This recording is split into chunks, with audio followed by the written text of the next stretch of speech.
and dolphin watching is an incredible industry. It has so much potential for conservation, and it also has incredible ramifications for humans in creating an amazing opportunity, but also raising awareness about the general health of the oceans, if you will. So there's a lot of positive things about this industry. But what's typically not spoken about is the negative or the bad sides of this industry. So we have to be on the forefront of these things. In particular with migrating whales, such as humpback whales, potential impacts of the industry is very location specific.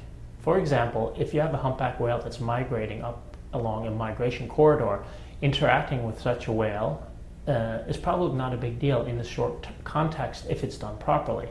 Now, if these interactions are occurring in important feeding habitats or breeding habitats, that's when things can become complicated and have long-term impacts if not done in a proper manner.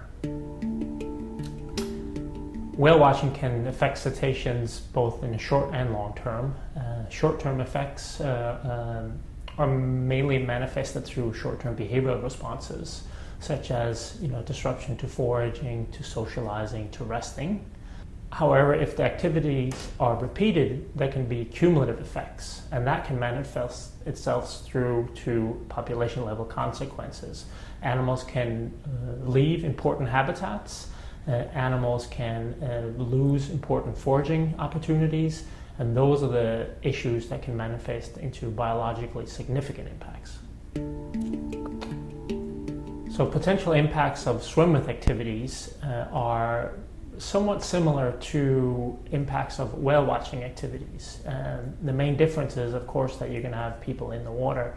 The main impact from my perspective is more about getting close to these animals to be able to put humans in the water. So it's tied, right? It's tied about the physical proximity of vessels, which then produces noise into the ocean, tied with having to put the people close to the animals. So the two are very much linked, if you will. While it's an extraordinary experience to engage in interaction with a humpback whale in the water, it doesn't come without danger. These animals are very large, very forceful, and very strong. So at times, whether it's on purpose or not, humpback whales will breach. They will carry out some behaviors for them that might be easy and not seemingly powerful, but to a human, getting in contact with such behaviors can be very, very dangerous.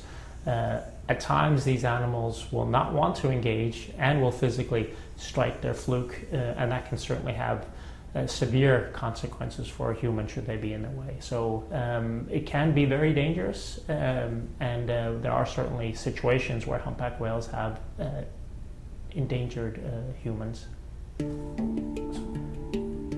Whales and dolphins can respond to whale watching vessels in a variety of ways. There are situations when they're attracted and interested in these activities. However, there are also situations where they do not want to engage in interactions with whale watching boats or swimmers. And typically the way that large whales, for example humpback whales, respond to these activities is through aggressive behaviors such as tail thrashing and tail slaps, if you will. The smaller cetaceans such as dolphins do the same thing, but more of a tail slap behavior towards the stressing situation. Humpback whale mothers with young offspring are particularly sensitive to stressors. Now a stressor could be a predator, or a stressor can at times be a whale watching vessel or a human in the water trying to engage with an interaction.